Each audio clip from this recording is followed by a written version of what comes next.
Hello, everyone. Today, I'm excited to present the results of our machine learning project focused on predicting the electrical energy output of a combined cycle power plant. So, in this presentation, I will walk you through each step of our modeling process, highlighting the key decisions and showcasing the final model we have developed. So, this is my final assignment for machine learning for product manager course offered by Coursera.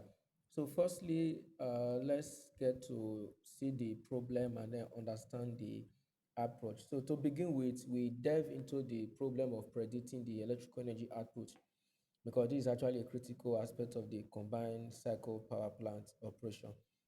So we identify this as a regression problem because we aim to predict a continuous output. And so that's one of the major thing in a regression problem.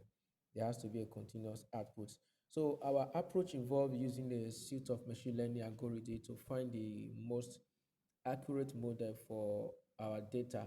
So this approach allows to harness the power of data-driven insights, so we'll be able to optimize energy production efficiency. So we use pandas for exploring the data, and then we use scikit-learn for future selection. And also the our model was evaluated based on mean absolute error on the test data. So from the screen, you can see the data given to us: atmospheric temperature, pressure, atmospheric pressure, exhaust vacuum, relative humidity. Then you can see the electrical energy output here. So we fed this data into the system, and then it gave us, you can see what it gave us here, where you have the count, the mean, SD, minimum, maximum, 25%, 50%, and all that.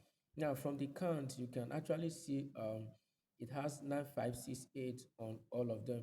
The reason because we have to first of all ensure that there are no missing data, because the number of non values in each column in this case are 9568 entries for each variable, indicating that there are no missing values. So that has to be sure before we'll continue. So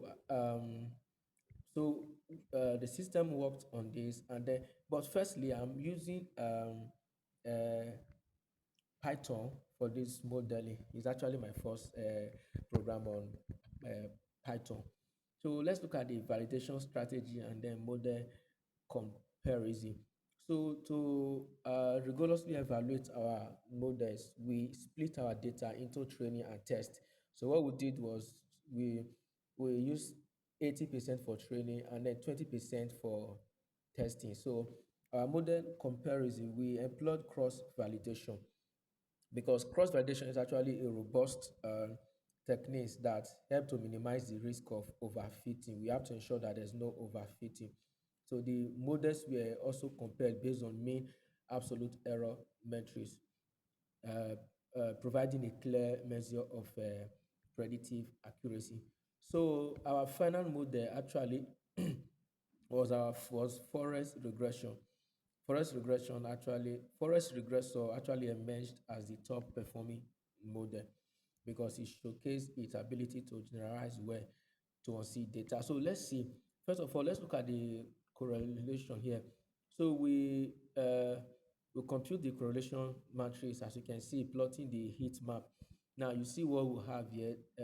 You can see the thick red, the thick blue, and then the light colors. So each of them actually has a specific indication on this system. The dark blue suggests negative correlation, as you can see. The dark red suggests strong positive correlation, while the light colors actually weak or no correlation. And then the next one was we plotted this is the bar chart. So you can see the correlation on the bar chart. You can see that it is actually atmospheric temperature and vacuum exhaust that has a correlation. Atmospheric pressure and relative humidity are far from it. But then let's see the scatter plot where we plotted the variables, as is the temperature, atmospheric pressure, relative humidity, and exhaust against the electrical energy output. So you can see the result for the temperature, which is a very good fit. You can see for ambient pressure, not a good fit. Relative humidity, not a good fit. And then you can see again from exhaust vacuum, a very good fit.